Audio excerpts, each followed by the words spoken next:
Ela comprou um velho trailer abandonado com os últimos cruzados que lhe restavam.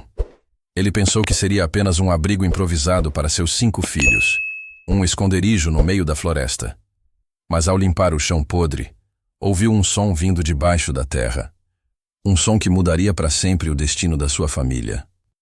Você pode imaginar como é perder tudo, até mesmo a esperança, e ter que viver num pedaço de metal enferrujado no meio do nada, apenas para descobrir que bem debaixo dos seus pés, algo ou alguém estava escondido esperando por você. Parece uma história de filme, mas aconteceu mesmo na Serra do Espinhaço, em Minas Gerais, em 1987. E o que aquela mulher encontrou lá embaixo não era apenas um mistério. Era um segredo capaz de destruir os poderosos e reescrever o significado do valor humano. Antes de continuar, inscreva-se para o canal e deixe o seu like, porque o fim dessa história vai te deixar louco feito frango até o último segundo. E diga-me nos comentários, você teria a coragem de descer a uma caverna escura encontrada sob o chão da sua própria casa? Quero ler o que o teu coração diria naquele momento. Solange Moura. Ele tinha 38 anos quando seu mundo foi feito em pedaços. Era 1987, e o caminhão que transportou os diaristas da Apple pisca é derrubado na curva conhecida como coluna vertebral. Seu marido Renato nunca voltou para casa. A empresa agrícola, depois de meses de evasão, deu-lhe um envelope com alguns milhares de cruzados como compensação. Era uma ninharia. 150 mil cruzados da época que mal valiam para sobreviver um mês. 150 mil cruzados que representavam a vida de um bom homem, pai de 5. 150 mil cruzados que couberam no bolso do avental usado. Solange era viúva, agora com 5 bocas para alimentar. O mais velho, Mateus, 12 anos, mal entendendo que ele era agora o homem da casa. Os gêmeos, Lua e Estrela, 8. O pequeno Tadeu de 5 e a bebê Luz, que ainda bebia no peito. Renato tinha sido sua âncora, um homem quieto, mas com mãos fortes que ele sempre voltava do campo com um sorriso cansado e um doce escondido para cada criança. Ela ainda se lembrava de sua manhã, como ele lhe deu um beijo na testa antes de subir para o caminhão. Cuide dos meus meninos, Sol, contado. Prometa-me que eles sairão para avançar. Ela havia prometido sem sabendo que essa promessa se tornaria uma sentença de luta diária. Seguir para frente era mais brutal do que qualquer promessa poderia antecipar. Sem o salário de Renato, o dono do pequeno quarto de adobe onde moravam, ele deu-lhes 2 semanas para despejar. Solange não tinha família próxima. Todos eles migraram para o norte, para São Paulo ou além. Foi visto na rua, dependendo da caridade da paróquia e o pouco que ganhou lavando roupas de outras pessoas no Rio. Durante 3 meses, eles dormiram no chão da sacristia graças à piedade do padre João. Mas a pressão das boas famílias da cidade cresceu. Eles não viram bom para uma viúva e seus 5 filhos invadindo a casa de Deus. Solange sabia que seu tempo ali estava acabando. Foi então, em uma manhã fria de novembro, quando tudo mudou. O sacristão, seu Zeca, um homem de poucas palavras, ele lhe disse que o dono do quarto tinha queimado os poucos pertences que eles não conseguiram tirar. Solange sentiu que o solo desapareceu. Para onde eu iria? Como sobreviveria? Ele só tinha 80 mil cruzados restantes dessa compensação, economizados em uma meia amarrada na cintura, um dinheiro que ele jurou não tocar, exceto para uma emergência de vida ou morte. Esta era aquela emergência. Ele caminhou por dias com a bebê Luz transbordando contra seu peito e os outros 4 segurando sua saia, perguntando em cada portão. Eu estava procurando um emprego, um telhado, qualquer coisa. Mas numa cidade pequena como Itaúna, não é uma mulher solteira com 5 filhos, era uma oportunidade, era um problema. As portas estavam fechadas com desculpas gentil, mas firme. Já temos alguém para nos ajudar, senhora. Não há espaço para tantas pessoas. Talvez na siderúrgica procurem um cozinheiro, mas não eles recebem crianças. E depois havia os outros olhares. Os dos homens que viram o seu desespero como convite. O capataz da siderúrgica, um homem gordo com um bigode suado, ele a procurou por baixo. Não é uma jovem como você, ele deveria lutar tanto, ele disse a ela, sua voz insinuante. Eu poderia lhe oferecer uma casa confortável, boa comida em troca de companhia. Solange sentiu o ácido subir sobre sua garganta. Estou procurando um trabalho honesto, senhor, respondeu ele, virando-se e saindo de lá com a pouca dignidade que lhe restava, chorando por seus filhos, seguindo-a como uma sombra. Durante 3 noites, eles dormiram amontoados sob uma ponte de pedra, coberto com o papelão que Mateus tinha encontrado. O frio da Serra do Espinhaço calava para os ossos, e Solange passou por tremores noturnos, não de frio, mas de medo de que seus filhos fiquem doentes, que a polícia rural vai levá-los embora. Os 80.000 cruzados ainda estavam em sua cintura, queimando-o. Eu sabia que precisava usá-los não para comida, mas para abrigo, não importa o quão miserável ele estivesse.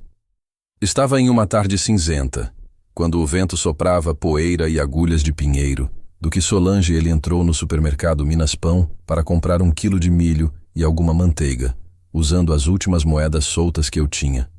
Fiquei tonto por ele com fome, mas ela se manteve firme, recusando-se a parecer fraco. Atrás do balcão de madeira, 2 homens com botas enlameadas bebiam refrigerante. Solange reconheceu foi o Javali, um homem que fazia carga em um caminhão em ruínas.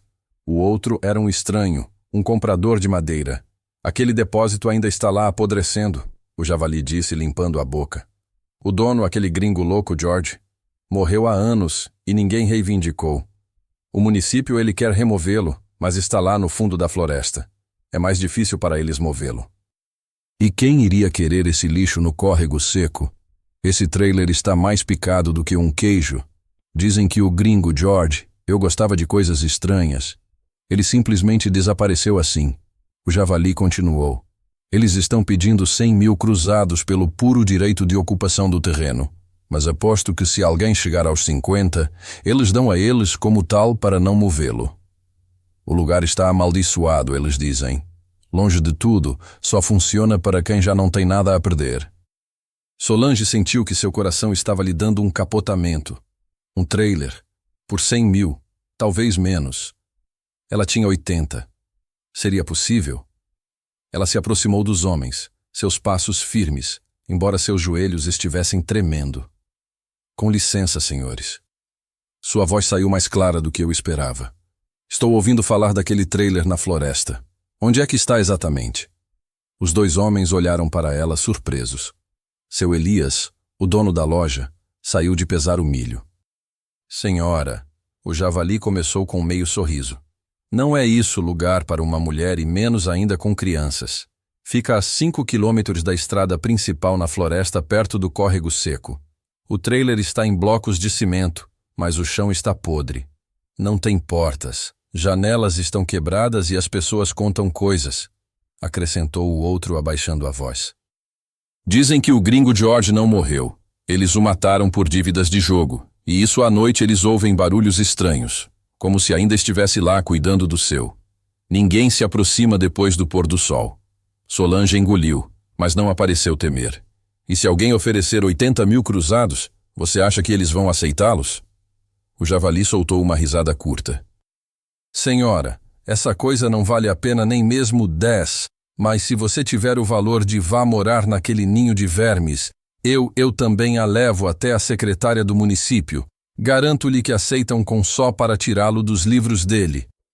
Vamos fazer isso então, Solange disse, desamarrando o meia da cintura e contando as notas gastas no balcão. O som de papel velho parecia ressoar no silêncio da loja. Aqui estão 80.000 cruzados. Eu quero isso, por favor. Faça-me o favor de usar esta oferta à secretária. Diz-lhe que é tudo o que eu tenho. Meu nome é Solange Moura, viúva de Renato. Os homens eles olharam um para o outro. Seu Elias, o lojista, ele assentiu lentamente, como se reconhecesse o desespero quando ele a vê. O Javali ele pegou as notas, pesou-as na mão e finalmente ele assentiu. Está tudo bem, senhora Solange. Vou levar o teu dinheiro. Venha amanhã ao meio-dia e eu te conto, eu digo se o acordo foi fechado. Mas ele... Aviso-te outra vez, Esse lugar vai custar sangue para torná-lo habitável. Sim, é possível. Eu não tenho medo do trabalho, respondeu Solange. E havia uma determinação em sua voz que fez os homens vão calar a boca. Eu nunca o tive. Naquela noite, encolhida com seus 5 filhos embaixo da ponte, pela primeira vez em meses, Solange sentiu algo semelhante ao ter esperança. Ele olhou para a lua fria e sussurrou: Renato, onde quer que estejas, ajuda-me. Dê-me força para construa um lar para nossos filhos. No dia seguinte, ao meio-dia, o javali estava esperando por ela na loja com um pedaço de papel selado na mão e uma expressão de descrença. Parabéns, senhora Solange. Agora é seu proprietário, ou bem, ocupante legal de um trailer de alumínio modelo 1960 com 400 mm de área florestal localizada na área do córrego seco. O secretário riu tanto que alguém gostaria de pagar por aquele lixo que ele pegou as notas e selou o papel sem fazer perguntas. Ele disse boa sorte ao tirar as víboras. Solange pegou o documento, um simples documento oficial atestando sua razão. Suas mãos tremiam ao segurá-lo. Era dele. Pela primeira vez desde que Renato morreu, eu tinha algo que era dele. Um lugar no mundo, um telhado, mesmo que estivesse cheio de buracos. Podes levar-me agora? Ela perguntou. Claro. Entre no caminhão com seus crianças. Vamos de uma vez por todas. A estrada era um tormento. Os 5 quilômetros de estradas de terra se tornaram um caminho estreito que o caminhão mal conseguia trânsito. Os ramos dos pinheiros arranharam as laterais do veículo. Quanto mais longe eles se afastavam da cidade, mais longe a floresta tornou-se espessa e silenciosa. O único som era o rangido do caminhão em folhas secas. Finalmente o javali parou em um pequeno claro. Está lá, senhora Solange. E lá estava o trailer. Ele descansou torto em blocos de cimento como um animal metal trançado. Alumínio, uma vez brilhante, era opaco, manchado com ferrugem e musgo. Estava rodeado de ervas daninhas, altos e pinheiros que quase o cobriam. O porta pendurada em uma única dobradiça. As janelas estavam vazias, buracos escuros. A vegetação havia crescido por toda parte, partes que cobrem as etapas de entrada. Mateus, o mais velho, agarrou-se à mão da mãe dele. Os gêmeos começaram a choramingar em voz baixa. O javali olhou para Solange, esperando para vê-lo arrependimento no rosto. Mas ele apenas respirou fundo e acomodou o bebê em seu chale e caminhou em direção à entrada. O interior era um pesadelo. O cheiro de umidade, animais mortos e podridão, ele bateu no rosto dela. O chão do linóleo estava em alta e em várias seções, completamente podres, revelando a terra molhada abaixo. Havia excrementos de guaxinins e ratos em todos os lugares. Teias de aranha grossas penduradas do teto baixo. No que era a cozinha, restava apenas uma pia enferrujada. No outro extremo, um colchão manchado e rasgou-o apodreceu num canto. Mas Solange viu além do lixo. Cerra 4 paredes de metal que, uma vez limpo, o protegeria do vento gelado das montanhas. Ele viu um telhado que, embora pingar, era melhor que o céu aberto. Ele viu um chão que, embora podre, poderia ser remendado. Ele viu um espaço que era seu que ninguém poderia tirar dele. É perfeito, disse ele calmamente. E não havia ironia em sua voz. O javali olhou para ela como se eu fosse louco. Perfeito, senhora. Sim. Ela se virou para olhar para ele e seus olhos eles estavam cheios de lágrimas, mas não estavam de tristeza. Eles eram determinados e ferozes. É nosso. É tudo isso nós temos. E meus filhos e eu vamos transformá-lo em um lar. O javali sacudiu a cabeça, ainda não acreditando, mas algo em sua parece mudado. Bem, tens mais coragem que muitos homens que conheço, senhora Solange. Claro, se precisar, bem, se ocupar alguma coisa na loja do seu Elias, diga a ele que eu responderei. Meu rancho fica a cerca de 6 quilômetros da estrada principal. Deus a ajude. Obrigado, senhor. Não esquecerei o gesto dele. Quando o caminhão desapareceu, deixando para trás, sim, uma nuvem de poeira, Solange e seus 5 crianças foram deixadas sozinhas na frente de sua nova propriedade. O silêncio da floresta os envolveu, denso e pesado. Mateus, aos 12 anos, ele cerrou os punhos. Aqui vamos viver, ama. Os gêmeos se esconderam atrás da saia de Solange e Tadeu começou a chorar abertamente. Solange apertou o mandíbula. Vamos morar aqui, disse ele com firmeza. Agora cheira feio, mas é nosso. Vamos lá para limpá-lo. Este lugar será nosso castelo, entendeu? Ninguém vai nos correr daqui. E Solange Moura, viúva, com 5 filhos e um trailer inútil no meio do nada, ele começou a trabalhar.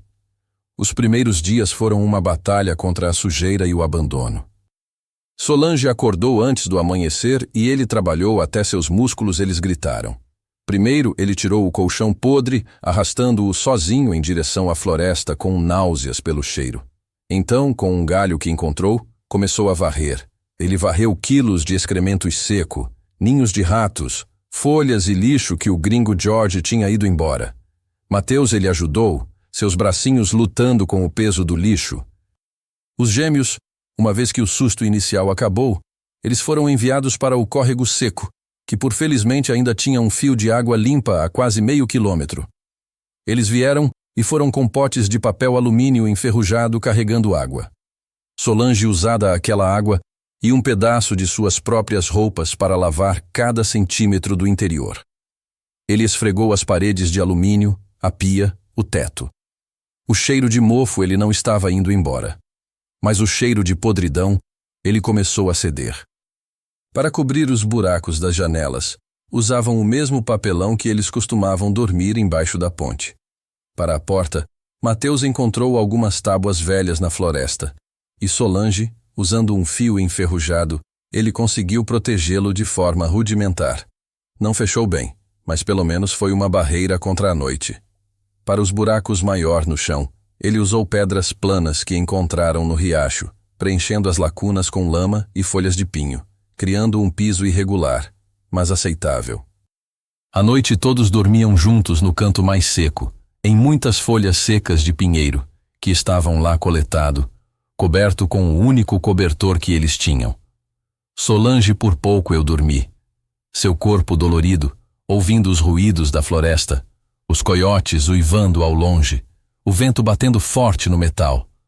Foi uma dor que a fez continuar acordado, mas também era a satisfação de construir algo. Foi na manhã do 6º dia que ocorreu. Solange decidiu que eles não poderiam continuar dormindo nas folhas de pinheiro no canto. O apartamento no centro do trailer estava tão podre que afundou perigosamente a cada passo. Mateus disse ao filho: temos que rasgue esta madeira podre antes deixe Tadeu ou as meninas caírem e ferir. Usaremos a terra abaixo para nivelar. Mateus assentiu com gravidade. Eles não tinham ferramentas. Então, ajoelhados, Solange e Mateus eles começaram a arrancar os pedaços de linóleo e madeira compensada com seus próprias mãos. A madeira estava molhada, quase dissolvido, transformado em polpa escuro devido à umidade que subia do terra.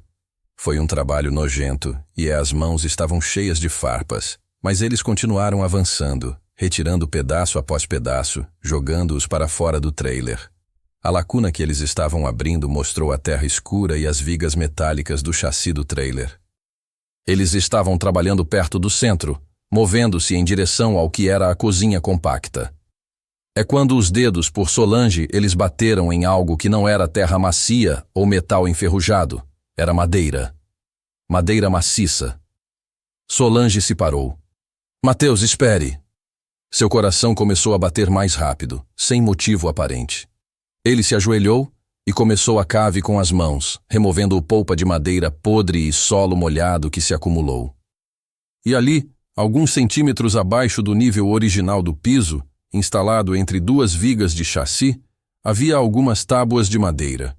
Eles não faziam parte da estrutura do trailer. Eles eram mais grossos, colocados intencionalmente na terra. Eram 4 tábuas largas de pinho velho, mas sólido, cada um com 1 metro de comprimento, montado perfeitamente, formando um quadrado. Eles estavam cobertos por essa camada de escombros do andar superior, como se o chão estaria podre escondendo-os. Com o coração batendo cada vez mais forte, Solange limpou toda a terra de em volta. As tábuas pareciam velhas, mas a madeira abaixo estava lá surpreendentemente seco. Ele tentou levantar uma das bordas usando as unhas. Ela resistiu no início, presa ao lama seca, mas depois atingiu uma crocância longa e lamentosa. Abaixo havia escuridão, um vazio, um buraco. Solange espreitou com um pedaço de metal que ele havia encontrado e levantado a primeira mesa, depois a segunda. E ali, no meio do chão de sua nova casa, havia uma abertura de 1 metro quadrado do lado que desceu à escuridão absoluto. Alguém tinha terminado isto, o antigo proprietário, o gringo George. Mas então isso, para esconder que Solange sabe parecia, mas o cheiro que subia era diferente da umidade. Era um cheiro metálico, azedo, cheiro de confinamento e suor. Eu estava prestes a ligar para Mateus, para que ele trouxesse a única vela que eles tinham. Quando ele ouviu um som tão baixo, ele pensou que era o vento. Mas ele ouviu de novo. Foi um movimento, uma rosa como tecido contra a terra seca, e depois uma respiração difícil e aterrorizada. Seu sangue correu solto. Havia algo vivo lá abaixo. Mateus, pálido, agarrou-se ao braço da mãe dele. O que foi isso, ama? Os gêmeos, que estavam brincando em um canto, eles permaneceram imóveis, seus grandes olhos fixos no buraco escuro. Solange criou um dedo pedindo silêncio absoluto. O único som era o vento entre os pinheiros. E então, novamente, o respiração. Um suspiro rápido, seguido de um gemido abafado. Quem está aí? Solange gritou, sua voz tremendo, agarrando o pedaço de metal que havia usado como alavanca. Sai daí ou ligo a polícia. O silêncio que se seguiu foi totalmente opressor. Até os pássaros eles pareciam ter ficado em silêncio. Solange ele curvou seu coração um pouco mais, batendo com tanta força que doeu seu peito. As crianças haviam recuado contra a parede traseira, enroladas junto. Por favor, tente novamente. Sua voz mais suave, mais trêmulo. Se houver alguém lá, responda. Não vamos machucá-lo. Temos filhos. E então, como um sussurro vindo das entranhas da terra, uma voz fraca e rouca, masculino e claramente aterrorizado, ele respondeu em português quebrado com um sotaque estranho. Ajude, por favor. Não deixe que eles me encontrem. Não grite. Solange quase deixou cair o metal. Seus joelhos falharam, e ele teve que incline-se na beira do chão podre para não cair. Havia um homem escondido em um buraco escondido sob seu reboque. Seu primeiro pensamento foi de terror absoluto. Ele era um criminoso, um fugitivo, o gringo George. O que eles disseram era louco. Os filhos deles estavam em perigo. Ele olhou para Mateus, que tremia, mas ele segurava uma pedra na mão, pronto para defender suas irmãs. O medo de Solange foi transformado instantaneamente em fúria protetora. Sai daí agora mesmo. Saia com as mãos onde eu possa vê-las. Eu não vou repetir isso. Mas a única resposta foi uma tosse seca e um gemido de dor. Não pode. Estou ferido. Por favor, senhora. Água, só água. Eles são eles procuram. A voz era jovem. Não soava ameaçador. Simplesmente desesperado. Solange ficou paralisada, presa entre o medo pelos filhos e o apelo da voz. O que ele estava fazendo? Correr para a cidade. Levaria horas e eu não conseguia parar nem mesmo arrastando seus filhos sozinho pela floresta, com um estranho escondido debaixo da casa dele. Com o coração na garganta, Solange tomou uma decisão. Eu precisava ver. Eu precisava saber o porquê ele enfrentou. Mateus, disse, tentando manter a voz firme, leva as tuas irmãs para fora. Fique perto da árvore grande e eu não sei, sai daí. Não entre para nada do mundo até que eu lhe diga agora. Mateus, embora assustado, obedeceu, agarrou para os gêmeos pela mão. Ele levantou Tadeu e os guiou para fora do trailer. Solange esperou até ouvir suas vozes vá embora. Sozinho no trailer, Com o buraco escuro respirando a seus pés, ele acendeu a única vela que tinha. A chama tremeluziu fracamente. Vou baixar a vela, disse ele em voz alta. Vou ver quem é você. Se você tentar alguma coisa, eu juro por meus filhos, eu o machuquei. Segurando o vela com uma mão e tubo de metal com o outro, ajoelhou-se e abaixou a luz em direção à escuridão. O ar que subiu estava frio e cheirava a terra molhada e alguma coisa mais, um cheiro de doença. E o que a luz fraca, revelada, fez com que ela se afogasse e gritar. Não era muito profundo. A luz do vela revelou paredes de terra compacta escavado à mão. Seria cerca de 2 metros para baixo, o suficiente para o homem vai sentar, mas não para ser de pé. Havia alguns buracos ásperos cavados na parede de terra como degraus. O cheiro da doença e do medo era mais forte. Agora vou descer, disse ele Solange, sua voz ecoando no pequeno espaço. Eu não vou te machucar. Só eu quero ver. Ele deixou o tubo de metal no borda, ao alcance, mas desceu só com a vela. Seus pés descalços, eles procuraram os buracos no chão. O ar abaixo estava congelado, velho. Quando seus pés tocaram a parte inferior da taipa, ele levantou a vela. E isso, o que ele viu, fez seu sangue esfriar nas veias. Aconchegado no canto mais longe, enrolado em uma bola, estava um menino. Não um homem, apenas um adolescente. Eu não teria mais de 19 ou 20 anos. Ele tinha a pele clara, ou pelo menos estava sob a camada de sujeira, lama e sangue seco. Seu cabelo loiro era endurecido. Ele usava o que antes eram alguns jeans e uma camiseta de algodão, agora virado, rígido de sangue escuro. Uma de suas pernas foi estendida para dentro, um ângulo não natural, inchado e roxa, com 2 tábuas sujas amarradas às laterais com tiras de tecido, uma tala improvisada. Seu rosto ele ficou desfigurado pelos golpes.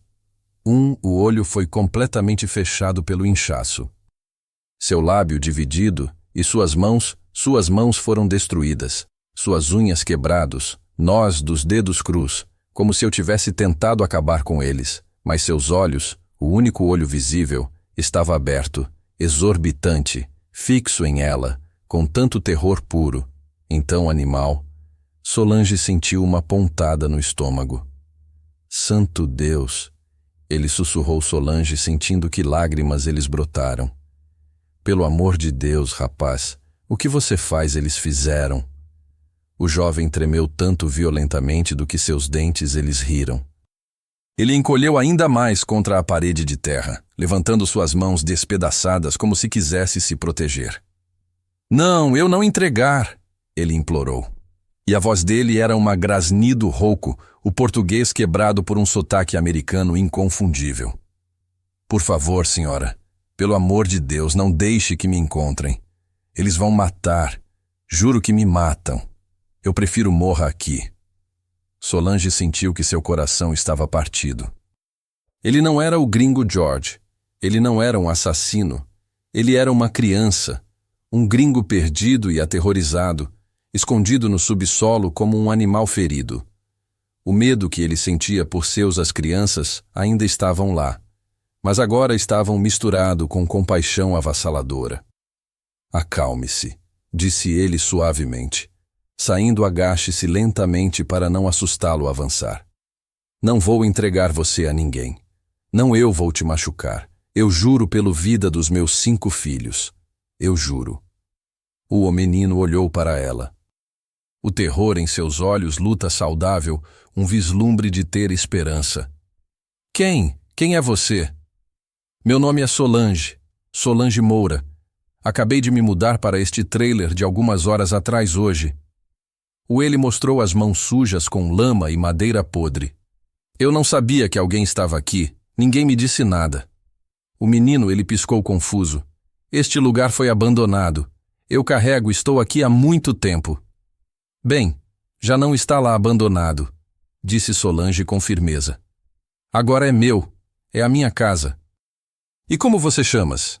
O menino hesitou, com os olhos arregalados da face da Solange, a abertura escuro acima, como se calculasse se eu podia confiar nela. Finalmente, com voz quase inaudível, ele respondeu. Alex. Alex Foster me ligou. Alex, Solange repetiu suavemente. O nome soou estranho na umidade daquele buraco. Há quanto tempo você está aqui, Alex? O menino olhou para a escuridão como se tentasse contar os dias nas paredes de terra. Não conheço muito a perna. Acho que foi há 2 semanas ou mais. Perdi a conta dos sóis. Solange, ele sentiu um nó na garganta. 2 semanas ou mais. Este rapaz tenho sobrevivido em um buraco baixo terra, ferida, sozinha, enquanto ele estava lutando por um telhado na cidade. E o que é que comeste? Como? E Alex abaixou o olhar envergonhado. Eu tinha uma mochila com algumas barras de granola. Eles acabaram, não sei, há 5 dias, 6. Havia uma garrafa de água, mas acabou. Eu estava lambendo a umidade do solo. O estômago de Solange contraiu. E a tua perna, o que passou? Esses sucessos. Alex fechou o olho saudável, como se revivesse o momento. Eu caí. Eles não me empurraram do van. Tentei correr, mas eles alcançaram. Eles me bateram com os pontas de rifle. Pensei que me estavam a deixar para matar ali mesmo na floresta. Eles quebraram a perna dele com chutes. Então eles riram e foram embora. Eles me deixaram lá para deixar os coiotes me comerem. Quem? Solange perguntou. Sua voz só um sussurro. Quem fez isso com você?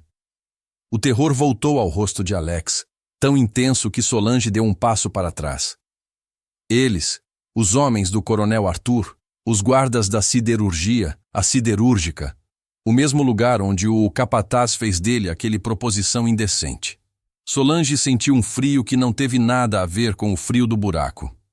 Coronel Arthur era o dono de metade da cidade, um homem poderoso e temido, do qual se dizia ele controlava tudo, desde Madeira até a polícia rural. Ele sou eu procurando, disse Alex, as lágrimas finalmente abrindo caminho através da sujeira do rosto dele. Eles ofereceram dinheiro para mim. Ouvi isso na cidade, antes de mim eles vão encontrar. Os 50 mil reais por encontrar o gringo espião. 50 mil. Foi uma fortuna inimaginável. Solange eu podia sentir o peso daquela figura. Com esse dinheiro poderia comprar uma casa de verdade em Belo Horizonte, enviando seus filhos para a escola, viver sem medo, sem fome. Tudo o que eu tinha que fazer era sair desse buraco, caminhe até a cidade, encontre o Coronel Arthur e diga-lhe onde o menino estava lá. Eu garantiria o futuro de seus 5 filhos. Mas então ele olhou naqueles olhos aterrorizados, aquele corpo quebrado, aquela criança, porque era isso que ele era, uma criança estrangeira e destruído. Ele olhou para suas próprias mãos calejadas, lavando roupas de outras pessoas, de arrancar madeira podre para dar aos seus filhos um teto sobre suas cabeças, e Solange sabia que não havia escolha. Não vou, mesmo buscar comida, disse finalmente. E você tem que comer água, e alguma coisa para isso a perna está muito ruim. Então mais tarde veremos o que fazer. Vai para mim? Relatório? Alex perguntou tremendo. Solange olhou-o diretamente nos olhos, e ele disse a ela a verdade que sentia em seu entranhas. Não vou. Mas você precisa me contar sua história. Precisa me dizer como chegaste aqui. Por que te chamam de espião? Por que eles procuram? Preciso saber o que estou fazendo colocando meus filhos. Alex assentiu, entendendo que a decisão havia sido tomada. Eles vão me matar. Eu sei. Solange subiu e levou água e o resto do milho para Alex, prometendo voltar com mais. O segredo agora estava na sua casa, debaixo da pia. Um fardo que era mais pesado do que todas as suas lutas passadas. Anos depois, Alex acena com a cabeça, seu rosto de repente sombrio. Sonho com o buraco e o bota de capataz. Mordi minha língua quase até que ele quebrou para não gritar. Eu sei, meu filho, eu sei. Você comprou aquela sucata com tudo, você estava sozinho, diz Alex, olhando para ela. Você pensou que estava comprando um telhado. Solange observa a neve cair. Olhar para seus netos seguros e barulhentos.